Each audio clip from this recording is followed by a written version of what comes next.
ครับสวัสดีพ่อแม่พี่น้องป้องป่ายมาทุกคนในนี่มีอย่างไรเขาสิมาเฮ็ด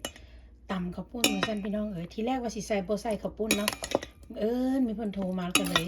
ได้ข้าวปุ้นเหลือนิดหน่อยสักหนึ่งจับแล้วจะมาทำกันค่ะไปตำกันเลยพี่น้อง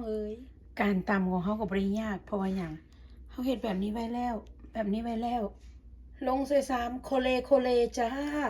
ไปโคเลก่อนพี่น้องแล้วก็จะเอามักถั่วดินใส่เดี๋ยวจะมาให้ดูชมนะที่เสร็จเรียบร้อยแล้วนะคะเรียบร้อยพี่น้องแซ่บปานอย่างโพดโพอร่อยมากค่ะตำมั่วรวมมิตรพี่น้องโสมหน้าตำมั่วรวมมิตรข้าวปุ้นปลาหมึกยอตีนไก่ใส่มาหมดทุกอย่างขอขอบใจสำหรับการกดติดตามกดไลค์กดแชร์พี่น้องกด subscribe เป็นกำลังใจคนไก่บ้านพบกันใหม่คลิปหน้าสบายดีมื้อนี้สิเป็นลักกินก่อนตอนเด็กๆโอ้ยเดี๋ยวสิจอยเนาะวันนี้เนาะ